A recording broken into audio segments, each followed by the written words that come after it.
Now, you grew up in a military family. Your parents were in the military. So, what lessons did they instill on you that helped you to not only get through special forces, but also, dive school, which is the hardest, they say is the hardest school? Yeah, that's a great question.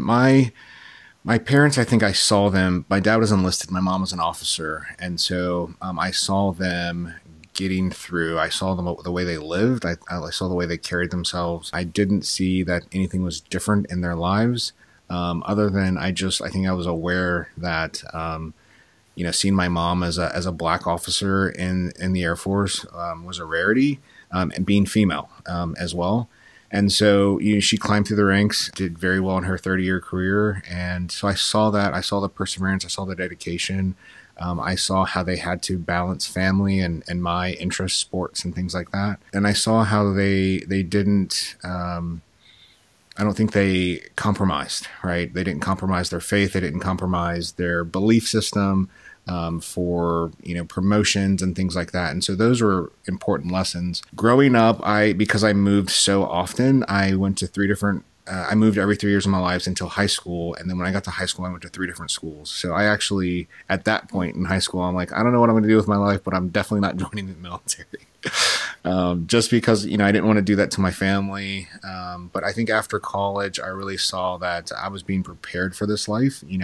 I love to move. I love to meet new people. I loved being challenged. Putting all of that together, I think it was just a package to kind of as a primer to put me in that position. And then it gave me a roadmap, and I think a lot of people are lost in this world because they don't have a roadmap. And that's kind of the best thing that I had for myself was, here's a roadmap. Here's what it takes to achieve, this and that. And then I had people that believed in me, and then that you adopt those beliefs into yourselves, into your psyche. And I carried that with me through my training. So what made you go special forces? What made you go Green Beret? Yeah. So, I didn't plan on it, right? When I joined the Army, honestly, I didn't know what a Ranger was. I didn't know what special forces were, but it's crazy. I grew up, I loved Rambo. I didn't make the connections. I loved the A-Team.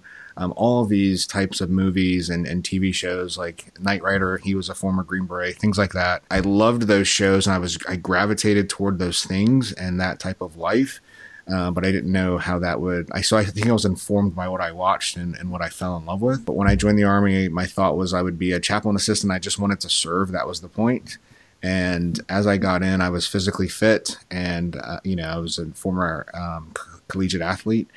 And I just saw man, those guys were tough, and I wanted to see where I could measure up against those guys. And I think specifically when I first got to my unit, I was in the 18th Airborne Corps. We went on a little 12-mile road march, and I saw guys trotting and stuff like that. And I was goofing around, walking in the back, and finally I was just conversationally moving up next to people, and I'm like, man, these guys are all Rangers, and they looked at me, saw they didn't have a tab on, and so they're trying to get away, but I wouldn't let them, and just so I knew I was capable of it. But that also gave me a vision of wanting more, and so that's when I kind of started to desire to be in Special Forces or the Ranger and stuff like that. Now, when you went that route and you went through the Q course, was there any challenges that you faced? Absolutely. Right. I think I meet people all the time, and as I share my story, they say, hey, I tried out for Special Force, I didn't make it, and sometimes they're bitter. But then I meet people all the time, and it's like, oh, I made it, but I just decided not to go through it, and it was easy. And I hear people say Special Forces selection or the Q course is easy, and that's insane. If it were easy for anybody, that means you weren't pushing yourself. So I would tell a story. When I went to selection, there was a guy who was just an elite runner. He ran a 9:30 something 2-mile. The standard is at least maybe just under 13 minutes, I think, for the 2-mile. He got there and he had all of these PT tests that had 9:30, 9:30, 9:30. He got to selection. He was the number one runner, but he ran an 11:30 and he beat the pack, by a huge margin. But he didn't, from right then, they're like, hey, thanks for coming. We don't want you because, where's your 9:30?